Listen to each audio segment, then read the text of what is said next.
Welcome to another Quicklabs video. In today's video, we will be discussing the count tool. The count tool is located beneath our note tool here on our toolbar.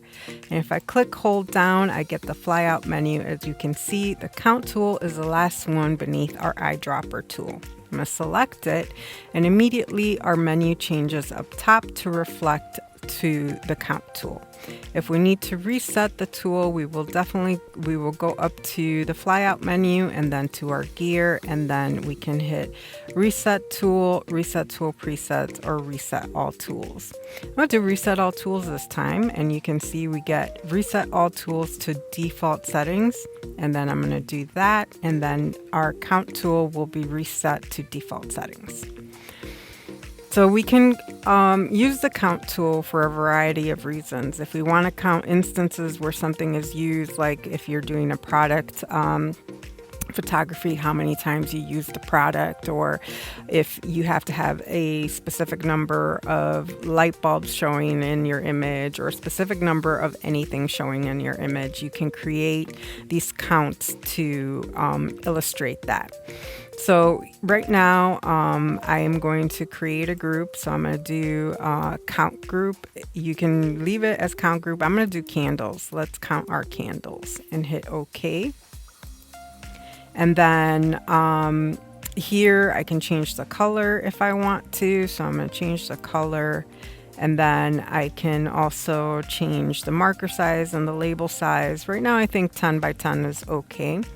And as you can see, I already have a number 1, and I'm going to click, and automatically we have a number 1, and then click again, and then we have a number 2. And if I hold, and I can move it into a more visible area.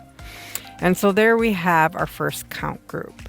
Now, if I want to create a second count group, I would just click the little icon here for the folder, and it is going to give me another count group. And let's say I want to count the rings on the placemat. I would do rings placemat and hit OK. And then I'm going to change the color on that one to something like an orange, so you can see it very well on top of that cyan.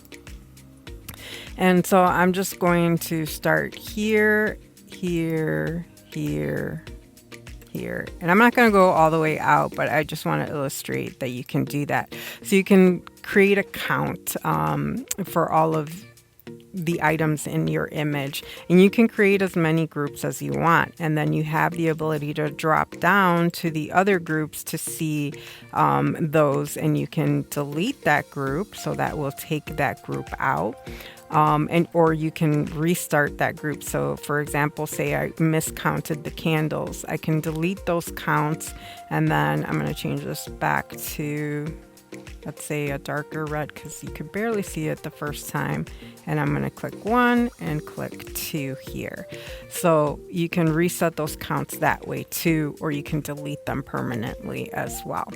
And that is how you use your count tool. I will see you next time on our next Quicklabs video. Thank you.